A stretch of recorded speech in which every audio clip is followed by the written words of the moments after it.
Welcome to Special News Channel. Russia is losing heavily in Ukraine, and the cost of these losses began to come hard to Putin.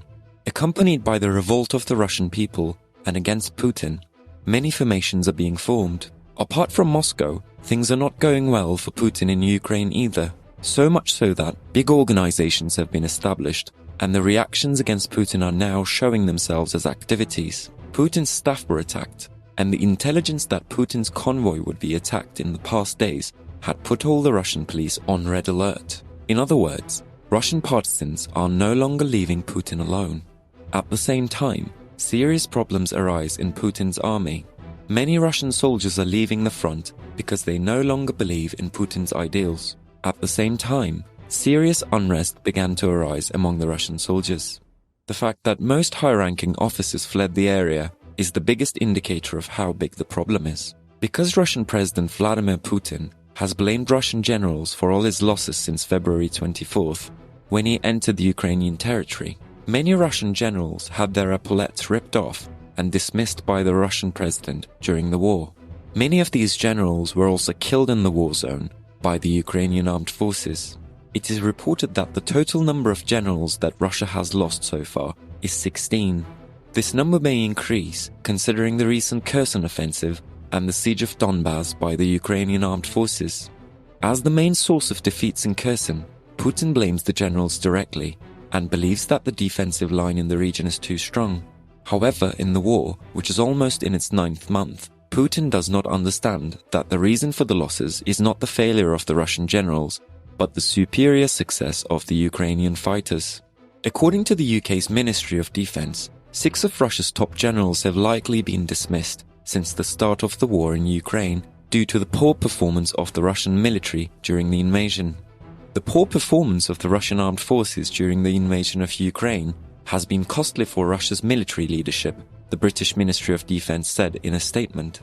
It has reportedly likely resulted in the dismissal of at least 6 Russian commanders since the start of hostilities in February 2022.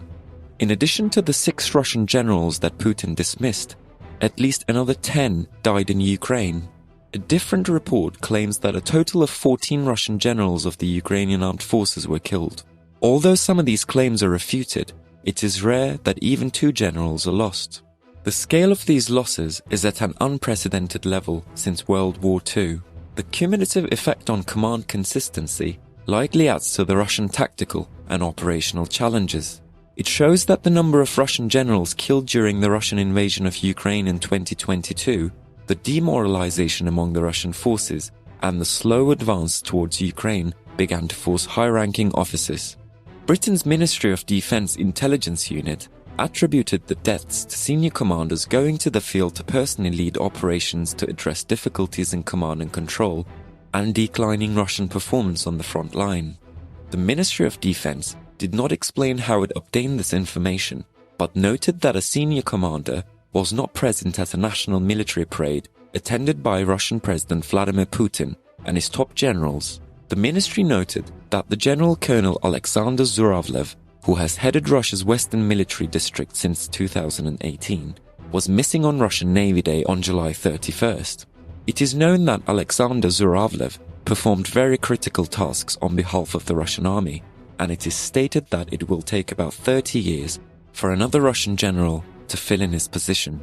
The British Ministry of Defence said Russian leaders also dismissed General Alexander Vladimirovich Vornikov, commander of all Russia's operations in Ukraine, and General Gennady Valerovich Zitko, who once oversaw Russia's Southern Forces Group.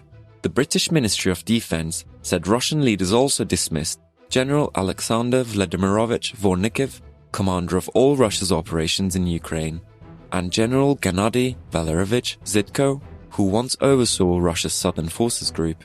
It is reported that the Russian generals are in greater uneasiness as the Russian army has been completely shattered with the latest raids. It is understood from the published reports that some of the Russian generals were captured in the Izium region. Even if it is not fully clarified, these news will increase the difficult situation of the Russian army. Some commanders are also reportedly captured alive by Ukraine and interrogated. In addition, senior officers in the region decided to flee from the front to avoid Putin's torment. All of these problems began to cause a complete collapse of the command system in the Russian army. Many of the soldiers now distrust their commanders. The officers who replaced the lost experienced generals fell into a big carp spiral because they were more naive. Because these naive commanders cannot control their own troops, and for this reason, we have recently started to encounter cases where the Russian army fled from the front more frequently. Russia's military failures may also be undermining President Vladimir Putin's reputation as a knowledgeable geopolitical strategist in his home country. The defeat of Russian forces by the Ukrainian armed forces this month poses a new kind of political challenge for Russian President Vladimir Putin. It undermines the image of competence and might he has worked to build for 2 decades. The Russian army had to withdraw from the positions it had occupied for months in northeastern Ukraine.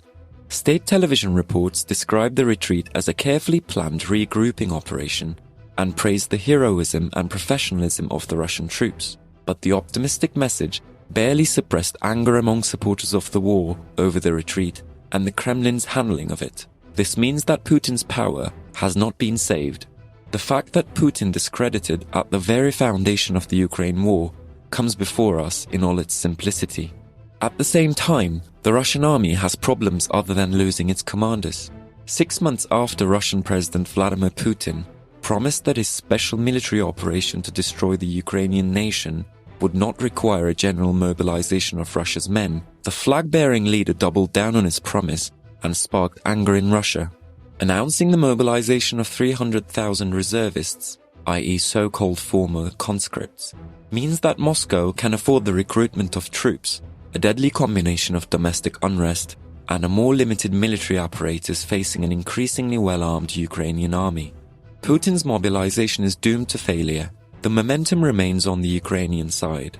Its armed forces are doubling their successful offensive in the east, and the United States has announced a new long-term military support segment, including more than doubling Ukraine's HIMARS stockpile.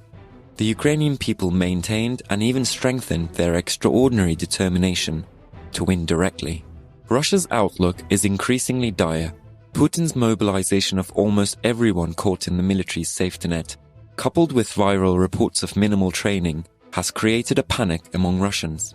Sending untrained, poorly equipped and largely unwilling soldiers to fight in Ukraine will be a massacre without precedent in modern warfare, and more than 260,000 Russian men who have fled the country since Putin's announcement know this. Those unlucky enough to be drafted into the military don't hesitate to share their plight on social media. Online publications show the distribution of various rusty Kalashnikov rifles and the defunct bolt-action Mosin Nagant rifles a century ago. The officers announced that they should supply their own supplies, such as sleeping bags, to the bewildered new soldiers, and that they should ask their girlfriends to send tampons, since there are not enough medical supplies to go around. This should now be perceived as an indication that the Russian army is experiencing a complete internal disintegration. Russian President Vladimir Putin continues to send desperate Russians to Ukraine and have them killed, even though he is unable to provide his own army supplies. While this problem creates a great indignation in the whole country, it causes the revolt movements to get stronger. The only way out in this regard is thought to be the end of the Ukrainian war as soon as possible. For this reason, Putin has started to aim to end this war with all kinds of dirty games. However, he's cornered by pressure from the international community. Putin is aware that he's slipping under his arm with each passing day, and this has come to be called Putin's most dangerous period.